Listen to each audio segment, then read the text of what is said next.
TV 프로 중에 그런 게 있었어요. 도무지 믿어지지 않는 일, 또는 있을 수 없을 것 같은 일들을 소개하는 그런 프로그램이 있었는데요. 오래 했습니다. 들어보셨습니까? 세상에 이런 일이 이런 프로그램이 있었어요. 예, 세상에서 절대 있을 수 없을 것 같은 일들이 있을 때 세상에 이런 일이 이런 프로에 나오는 거예요. 아, 그러면 우리 성도님들은요, 그렇게 세상에 이런 일이 나올 것 같은 그런 일들을요, 생각하면 뭐가 있을까요? 또 그런 일을 직접 보거나 경험한 적이 있습니까? 사실 제가 교회를 개척했다라고 하는 것이요, 세상에서 절대 믿을 수 없는 일이고 일어날 수 없는 일이었던 것 같습니다. 지난번에 그 선교사님 부부 오셨잖아요. 이렇게 식사하고 그 여자 선교사님이 이렇게 이야기하셨어요. 예. 원 목사님은 개척할 스타일이 아닌데 이러면서 막 웃었어요. 정말 개척하고는 어울리지 않는 사람이었던 것 같습니다. 그런데 그때는 무슨 마음이 있고 무슨 용기가 생겼는지 개척을 한다고 했고 그렇게 호기롭게 개척을 했는지 모르겠습니다. 아마도 그 마음을 주신 분이 주님이셨으니까 가능했던 것 같아요. 그리고 정말 믿을 수 없는 또 다른 일이 뭐가 있을까 제가 생각해 봤습니다. 그건요, 제가 치유가 필요하고 마음의 회복이 필요한 사람들에게 기도를 해줄 때가 있습니다. 성경에 보면요, 이렇게 돼 있어요. 믿는 자가 병든 자에게 손을 얹은즉 나으리라 이렇게 말씀합니다. 그 말처럼요, 믿는 자가 기도하면 뭐 한다라는 거죠? 낫는다. 이런 뜻이겠죠. 그 말씀을 의지해서 기도를 합니다. 하지만 진짜 나았다 이런 이야기들을 해줄 때가 있습니다. 그러면요, 제가 속으로 어머나 진짜 나았네 이렇게 생각할 때가 종종 있었습니다. 물론 제가 낫게 하는 거 아니잖아요. 성령님이 하시는 거예요. 그럼에도 불구하고 그것을 지켜보고 그렇게 나았다라는 이야기를 듣는 것만으로도요, 신기하고 놀라울 따름인 거예요. 지난주 말씀 그리고 오늘 본문 말씀 속에 제자들은요, 세상에 어떻게 이런 일이 일어나지? 절대로 일어날 수 없는 일이 일어나는 것 같아라고 하는 그런 여러 가지 마음들로 인해서 혼란스럽고요. 혼돈의 연속을 지금 경험하고 있습니다. 막달라 마리아가 달려와서요, 예수님의 무덤이 비어 있고 돌이 옮겨져 있다라는 이야기를 했어요. 그래서 달려가 보았습니다. 달려가 보았더니 예수님 무덤이 어떻게 되어 있습니까? 텅 빈 무덤이었어요. 그 텅 빈 무덤을 보고 그냥 확인만 하고요, 다시 돌아왔어요. 조금 있다가 막달라 마리아가요, 다시 달려왔습니다. 뭐라고 이야기했어요, 이번에는? 앞에는 예수님의 무덤에 돌이 옮겨져 있고 비어 있습니다 이야기했는데, 이번엔 달려와가지고는요, 더 뜬금없는 소리를 하는 거예요. 뭐라고 이야기합니까? 예수님이 부활하셨어요. 이렇게 이야기하는 겁니다. 막달라 마리아가 예수님이 부활했다는 이 이야기를 듣고 제자들이 어떻게 해야 될까요? 어떻게 반응했을까요? 막 환호성을 지르면서 할렐루야 이러면서 막 박수 치면서 기뻐했었을까요? 그렇게 해야 되지 않을까요? 예수님 부활했다는데. 만약에요, 우리 성도님들이 예수님 부활하셨대 이 이야기를 들으면요, 그렇게 이야기를 듣고 있는 그 현장에 있는 제자들이었다면 나는 어떻게 반응했을까요? 오늘 본문 말씀에 보면요, 19절에 제자들의 반응이 나옵니다. 19절 말씀에 보면 이렇게 돼 있습니다. 제자들은 유대 사람들이 무서워서 문을 모두 닫아 걸고 있었다. 뭐 했다고요? 막달라 마리아가 와가지고 예수님 부활하셨어요 라고 이야기했더니 뭐 했다고요?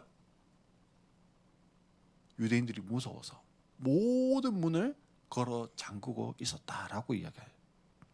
제자들이 왜 이렇게 무서워하고 있는지 제자들의 반응이 이해가 됩니까? 왜 제자들이요, 유대인들을 무서워하고 있을까요? 한 두 가지 정도 이유가 있을 것 같아요. 첫 번째는요, 뭘 봤어요? 빈 무덤과 예수님의 시신이 없다라고 하는 것 때문에 그래요. 만약에 시신이 없어졌다라고 하는 것을 가지고요, 예수님이 부활하셨다라고 하는 이야기가 막 돌잖아요. 그러면 사람들이 예수님 진짜 부활했어? 정말? 막 이러면서 요동치기 시작할 거예요. 그러면 그 모든 상황들을 꾸미고 만들어낸 게 누구라고 생각할까요? 예수님의 시신 누가 또 훔쳐갔다고요?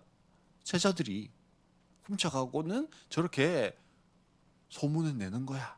뭐 이렇게 이야기하는 거예요. 또 두 번째는요. 지금 예수님이 막달라 마리아가 와서 뭐라고 했어요? 진짜 부활하셨어요. 예수님이 진짜 부활하셨다면 예수님의 부활의 이야기를 막기 위해서, 소문을 막기 위해서 제일 먼저 제거해야 될 사람들이 누구일까요? 예수님의 제자들이죠.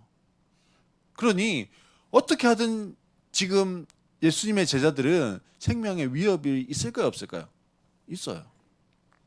그래서 예수님 부활하셨다는 소식을 듣고도 그 소식이 복음의 기쁜 소식이 아니라 두려움의 소식이었어요. 그리고 공포의 소식이었어요. 그렇기 때문에 모든 문을 닫아 걸고 무서워서 벌벌 떨고 있는 상황이었습니다. 이런 제자들에게 오늘 예수님이요 찾아오셨어요. 찾아오셔서 이야기하시는 거예요. 뭐라고 이야기하셨습니까? 너희에게 평화가 있기를 하고 인사를 하셨습니다. 너희에게 평화가 있기를이라고 하는 이 말은요 헬라어 단어로 에이레네라고 하는 뜻입니다. 우리 아파트 이름이 에이레네 뜰 뭐 이런 거 있죠. 평화 이런 뜻이에요. 평강 이런 뜻입니다. 고대 이스라엘부터 시작해서요 예수님 당시에 유대인들 사이에서 가장 보편적으로 사용하던 인사가 에이레네 혹은 너희에게 평화가 있기를 이라고 하는 이 말이었습니다. 우리로 치면 뭔가요? 오늘 아침 봤어요. 오늘 아침 보면 안녕하세요라고 우리 아이들이 인사할 거예요. 그렇죠? 뭐 옛날에는 어떻게 인사했다고요? 진지 드셨습니까? 뭐 이렇게 인사했듯이 그게 뭡니까? 우리가 사람 만나면 하는 가장 일상적인 인사였어요. 미국 사람을 만났어요. 사장님 뭐라고 인사할까? 뭐 하이 하든지 헬로 하든지 하겠죠. 어른이면 하이 하면 안 되고 헬로 할 거고 뭐 그냥 헬로우라고 치고 헬로우 이렇게 인사하는 거예요. 그러면 유대인들은 만나면 어떻게 인사했을까요? 샬롬하고 인사했어요. 에이레네라고 하는 것은요 헬라어거든요. 근데 이스라엘 사람들 유대인들은요 히브리어가 더 익숙해요. 모국어는 히브리어거든요. 헬라어는 그리스 말이에요. 그리스의 통치를 받다 보니까 그리스 말로 성경이 번역된 것뿐이지 일상 언어는 히브리어예요. 아람어나. 그래서 사람을 만나면 안녕하세요 이 말을 어떻게 하는 거예요? 샬롬 하고 인사하는 거예요. 옛날에 그 배우 탤런트 중에 그 이렇게 하면서 막 인사했던 배우가 있었습니다. 누구죠? 우리 아이들은 모를 거예요. 차인표가 이렇게 막 이렇게 인사했죠. 이게 이스라엘 백성들이요 인사하는 인사법이에요. 손가락 하나 들고 샬롬 하는 거예요. 이게 인사법이에요. 자기들의. 근데 예수님이요 제자들을 처음 만났어 이제. 그래서 진지는 드셨어요? 혹은 안녕하세요? 혹은 안녕? 혹은 헬로? 이렇게 하듯이 샬롬 했을까요? 너에게 평강이 있기를 이렇게 했을까요? 아닙니다. 창세기 3장에 보면요. 최초의 인간이었던 아담과 하와가 하나님이 먹지 마라 했던 선악을 알게 하는 실과를 따먹어서요. 하나님께 저주를 받습니다. 그래서 그 결과 어떻게 될까요? 에덴 동산에서 쫓겨나게 되어집니다. 에덴 동산에 살던 아담과 하와는요. 거기에서 무엇을 누리며 살았을까요? 참된 평화를 누리고 살고 있었어요. 그런데 에덴 동산에서 쫓겨난 아담과 하와는 어떻게 되었을까요? 수고와 고통과 시름뿐인 인생을 살아가게 되어집니다. 이게 뭐예요? 저주였습니다. 이제 에덴 동산에서 누렸던 그게 없어졌어요. 그게 뭐예요? 평화예요. 평강이었어요. 화평하는 거였어요. 그리고 무엇만 남았어요? 저주와 고통과 시름과 슬픔과 아픔만 남았습니다. 물론 잠시 잠깐은 평화를 누리지만 도리어 그 평화가 더 큰 고통이 되어서 찾아올 때가 더 많았어요. 그러다가요, 하나님의 마음에 합한 사람이다라고 했던 다윗 왕국 시대, 그리고 그 다윗의 아들이었던 솔로몬 왕국 시대에는요, 잠깐 동안 이 평화가 있었습니다. 열왕기상 4장 25절 말씀을 한번 볼까요? 열왕기상 4장 25절 말씀에 보면, 그래서 솔로몬의 일생 동안에 단에서부터 브엘세바에 이르기까지 유다와 이스라엘의 모든 사람은 저마다 자기의 포도나무와 무화과나무 아래에서 평화를 누리며 살았다, 이렇게 되어 있습니다. 단에서부터 브엘세바까지라는 말은요, 우리로 치면 한라에서 백두까지, 그러니까 제주도에서 저 북한 그 금강산까지, 뭐 이런 백두산까지, 그런 뜻이에요.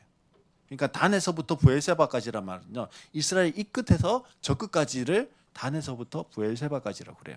그러니까 나라 전체가 뭐 했다고요? 평화를 누렸다, 이렇게 이야기합니다. 어디 아래에서요?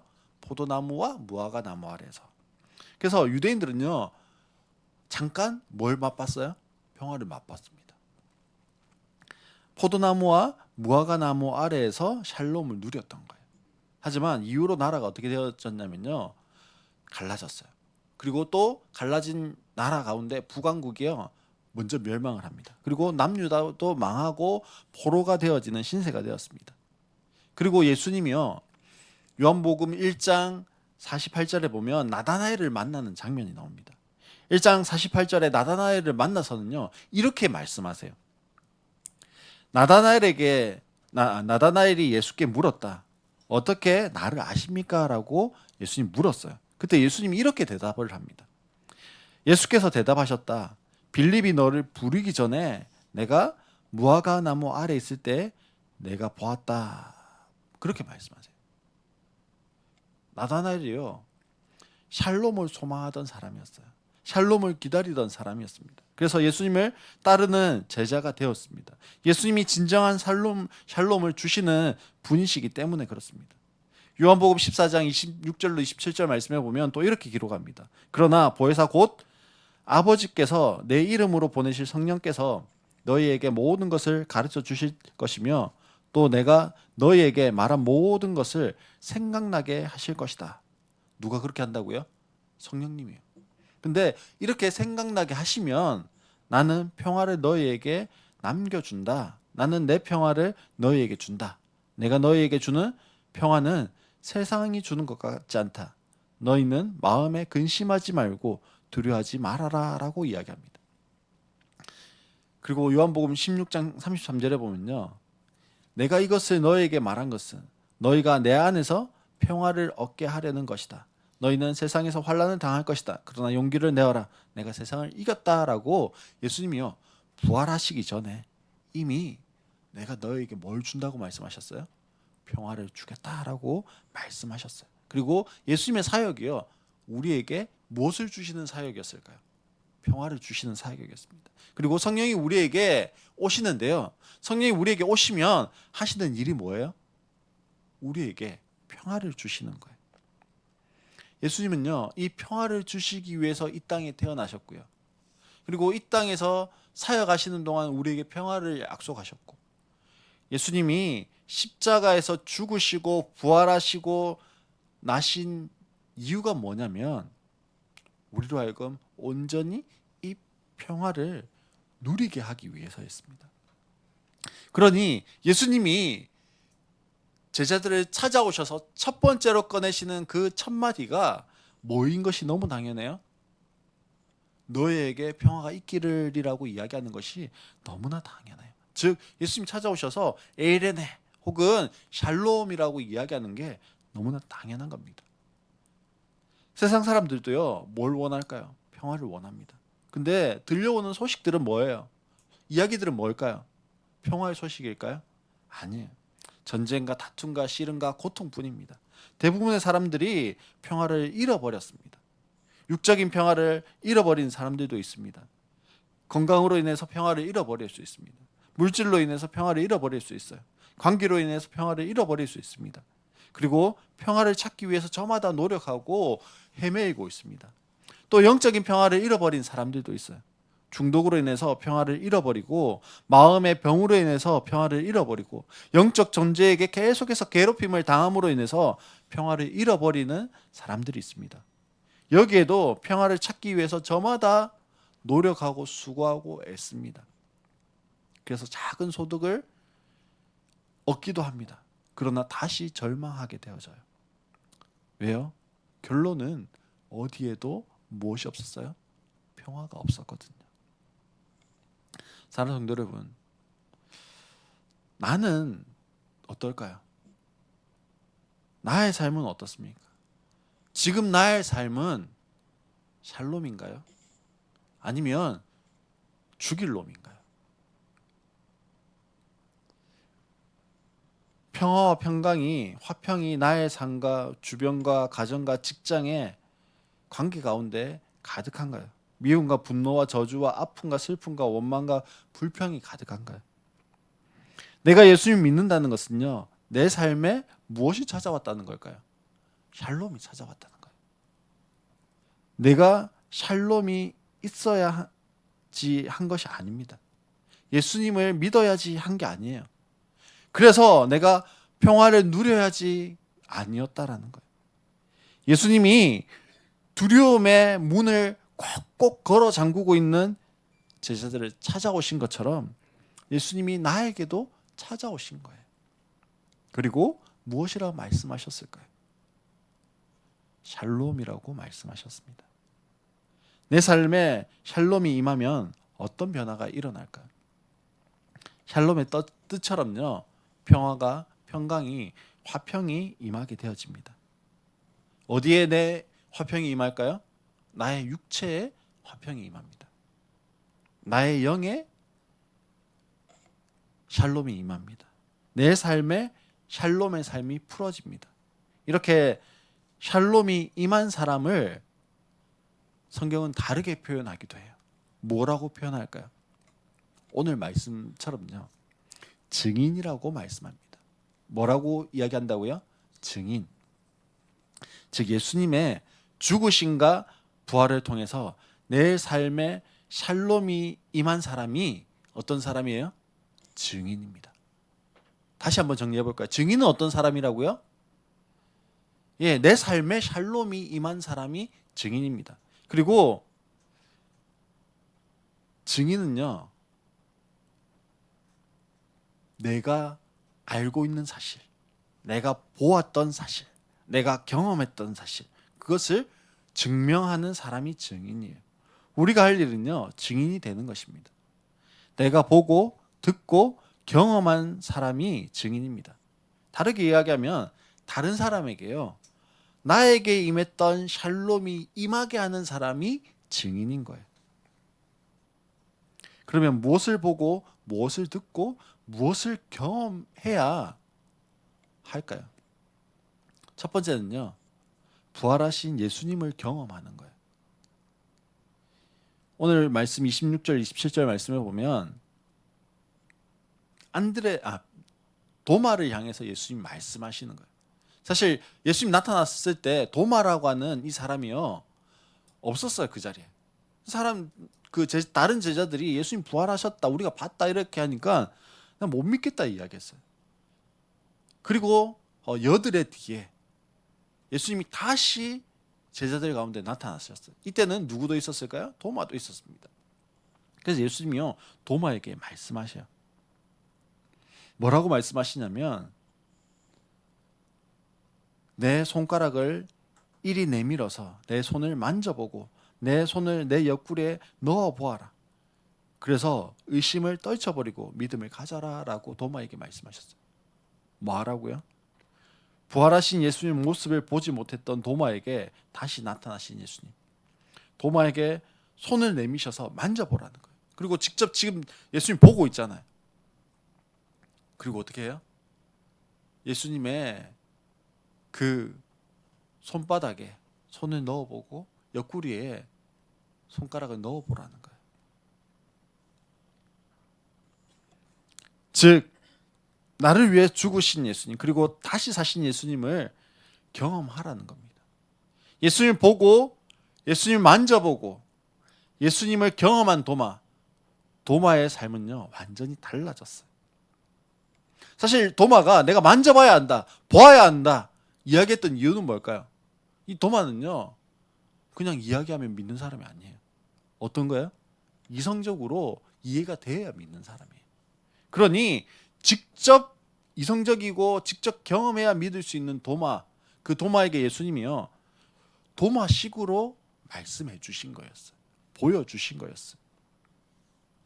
이제 경험하고 보고 믿게 되어진 도마는요, 예수님 말씀에 순종해서요, 땅끝까지 복음을 전하라는 말씀에 순종해서 인도에까지 가서 복음을 전했습니다.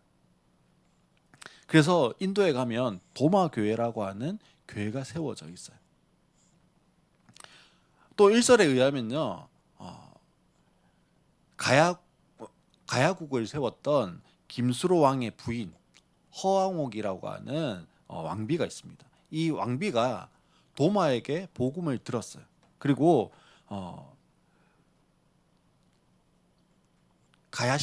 가야국 시대에 이미 한반도에까지 복음이 전해졌다, 뭐 이런 이야기를 하기도 합니다. 그리고 뭐 저기 경북 영주에 가면 도마상이라고 하는 돌 위에 도마라고 하는 그림이 그려져 있다, 뭐 이렇게 이야기하기도 하고요.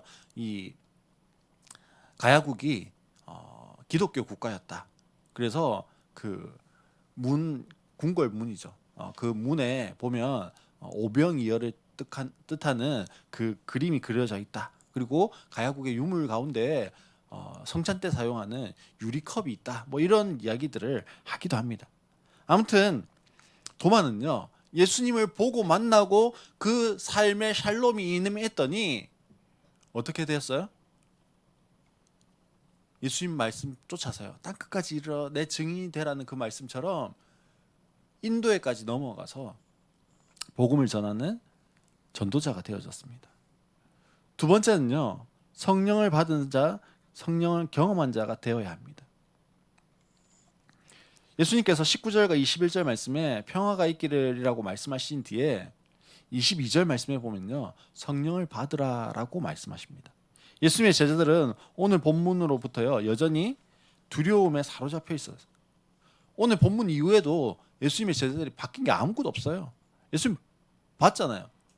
그런데 바뀐 게 없었어요. 두려움에 사로잡혀 있던 제자들은요, 아무 힘이 없었습니다. 할 수 있는 것이 없었어요. 두려움에 사로잡혀 있던 제자들로서는요, 그 로마 제국에게 아무 영향력을 미칠 수 없었다라는 거예요. 하지만 오순절 성령 강림 이후에 제자들은요, 마치 용맹한 사자와 같이 변했습니다. 세상이 감당할 수 없는 자들이 되었어요.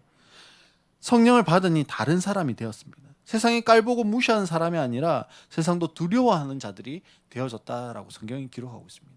히브리서 11장 38절 말씀에 보면 이런 사람들을 뭐라고 했냐면요, 이런 사람은 세상이 감당하지 못하느니라라고 그렇게 말씀하고 있습니다. 어떤 사람들이 되었다고요? 세상이 감당할 수 없는 사람들. 서두에 제가 기도에서 나았다는 소리를 들으면 깜짝 놀라고 놀라운 일이라고 했는데, 사실은 성령을 받은 우리 모두는요, 할 수 있는 능력이에요.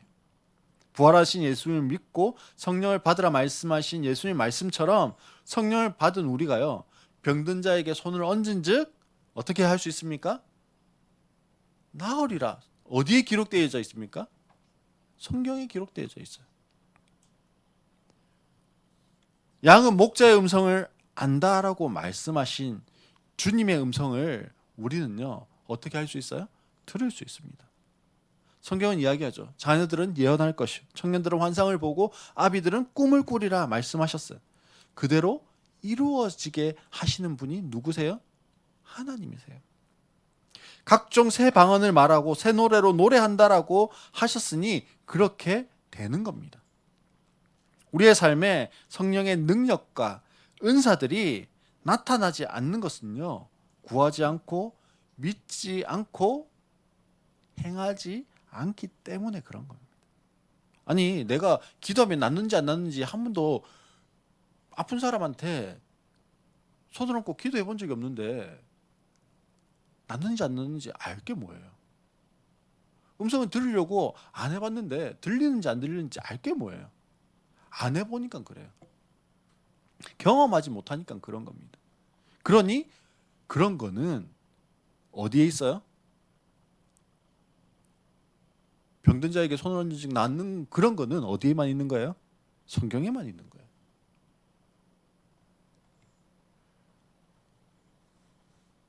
성경에만 있는 거지 지금 시대에는 없는 거야. 이성적으로 생각해봐. 합리적으로 생각해봐. 없는 거예요. 근데 어디에는 있다고요? 성경에는. 그럼 성경을 우리는 믿을까요? 안 믿을까요? 믿어요. 그럼 성경에 있는 걸 믿으면 믿는 사람은 그 성경에 있는 걸 당연히 지금도 이루시고 성취하시는 분으로 믿어야 되는 거예요. 우리가 증인되기 위해서 먼저 성령을 받고 내 삶에 참된 샬롬이 풀어지도록 경험을 해야 되는 거예요. 뭘 경험해요? 첫 번째는 부활하신 예수님을 경험해야 돼요. 두 번째는 뭘 경험해야 돼요? 성령 받으라 말씀하신 그 성령을 경험해야 돼요. 우리 성도 여러분, 전도가 어렵습니까? 어렵습니까? 네, 어려워요. 예, 이미 쉽기도 하고 어렵다라고 하는 거는 답을 알고 계신 거예요. 제가요, 지나가다 교통사고를 목격했어요. 그래서 그 교통사고를 목격한 거를 말하는 게 쉬울까요? 어려울까요? 나 본 거 이야기하면 되잖아요. 쉬워요. 제가요, 개척을 했잖아요. 개척교회 목사인데 어떤 개척교회 일을 하려고 하는 목사가 와가지고요, 목사님 개척을 하려고 할 때 요런 서류가 필요하던데 좀 가르쳐 줄 수 있어요 하면요, 제가 가르쳐 주는 게 어려울까요, 쉬울까요? 혹은 그런 서류 좀 저 주세요 하면 주는 게 쉬울까요, 어려울까요? 쉬워요. 우리 성임 어머니가요, 동치미를 참 맛있게 담으셨어요. 그래서 아내가요, 어머니에게 그 동치미 담는 법 좀 가르쳐 주세요 이렇게 성임 어머니한테 물었어요. 그러면 성임 어머니가요, 동치미 가르쳐 주는 법을 이야기해 주는 게 아주 어려울까요, 아니면 쉬울까요? 쉬워요. 간단해요. 왜요? 내가 경험한 거, 내가 알고 있는 거, 내가 보았던 것 이야기하는 것이기 때문에 그런 거예요. 근데 전도가 어려운 이유가 뭘까요, 그러면? 전도를 해야 된다라고 생각하면요, 뭔가 모르는 신비한 이야기를 해야 되는 것 같고요, 성경 이야기를 엄청 많이 해야 되는 것 같고요, 뭔가 좀 성경에 나와 있는 비밀스러운 이야기를 해야 되는 것처럼 생각하기 때문에 그런 거예요. 우리가 샬롬을 경험한 사람이 뭐라고 했습니까? 증인이라고 했잖아요. 아까 사고 목격한 거 이야기하는 게 뭐예요? 증인이잖아요. 증인은요, 내가 보고 듣고 경험한 것만 이야기하는 사람입니다. 거기에다가 내가 생각하니까 아마 저 사람이요, 차를 엄청 세게 몰려고 했던 것 같아요. 이건 뭐예요? 제 생각이에요. 제 생각을 이야기하면요, 뭐가 될까요? 법적으로요, 위증이 돼요. 위증. 위증이 되면 그 뭐가 되냐면요, 죄가 돼요. 죄가. 증인은 뭐만 하는 거예요? 저기서 차가 달려와 가지고요, 여기 박았어요, 요까지만 이야기하는 게 증인이에요. 거기에 내 생각, 내 판단 뭐 이런 거 안 들어가도 돼요. 내가 뭐 한 건요? 본 것만, 내가 아는 것만 이야기하는 거예요. 증인은요, 내가 경험한 샬롬, 내게 임했던 샬롬을 다른 사람들도 경험하고 할 수 있도록 하는 사람이 증인이에요. 증인은 어떤 사람이냐면요, 내게 임한 샬롬이 이 사람에게도 임하게 하는 사람이 증인입니다. 오늘 나의 삶에 어떤 샬롬이 임했습니까? 오늘도 내 삶에 샬롬이 임하고 있습니까? 사랑하는 성도 여러분, 우리에게 하나님 원하시는 게 뭘까요? 야, 내가 너에게 늘 고통과 환난과 아픔과 연단과 훈련과 고생과 뺑뺑이와 이런 것만 네 삶에 가득할 거야. 이게 하나님이 원하시는 걸까요? 에덴 동산에 아담과 하와를 두시면서 하나님이요, 야, 너 밥 갈고 소 키우고 똥 치우고 뭐 이게 하나님이 에덴 동산에 아담과 하와를 두신 목적과 이유였을까요? 아니에요. 하나님은 에덴 동산에 살고 있는 아담과 하와에게 샬롬을 주시기를 원하셨어요. 실제로 에덴 동산에 있는 아담과 하와는요, 일하지 않았어요. 늘 놀고 먹었어요. 예, 요즘 아이들의 희망이 뭐냐 이러면 놀고 먹는 거예요. 이렇게 이야기하는데 일 안 하고 놀고 먹는 삶이요, 아담과 하와의 삶이었어요. 언제부터 일하기 시작했을까요? 샬롬이 깨어지니까요. 언제부터 죽음이 찾아왔을까요? 샬롬이 깨어지니까요. 언제부터 질병이 왔을까요? 샬롬이 깨어지니까요. 언제부터 관계가 깨어지기 시작했을까요? 샬롬이 깨어지니까요. 사랑하는 성도 여러분, 우리가 먼저는 우리의 샬롬을 좀 회복했으면 좋겠어요. 우리 가운데 샬롬이 임하는 삶이 되어졌으면 좋겠습니다. 그래서 내 삶에 무너져 있는 육체의 부분들, 영적인 부분들에 하나님 샬롬이 임하게 해주십시오. 그래서 내 삶 가운데 샬롬이 임해야 그 뒤에 뭐가 되는 거예요? 증인이 되는 거예요. 우리에게 주님은요, 증인 되기를 원하세요. 증인 되기 위해서는 먼저 뭐가 필요한 거예요? 내가 보고 듣고 경험한 게 있어야 증인 되는 거예요. 아무것도 없는데 증인 되라니까 막막한 거예요. 두려운 겁니다. 긴장되는 거예요. 어려운 거예요. 증인은 뭐만 하면 돼요? 내가 알고 있는 거, 내가 경험한 거, 그것만 이야기하는 거예요. 그게 뭐라고요? 증인이 되는 거고요. 그게 뭐라고요? 간증이에요. 그게 뭐라고요? 그게 전도예요. 그렇게 우리의 삶 가운데 먼저 샬롬이 임하는 우리 모든 성도님들 되시기를 주의 이름으로 축원합니다.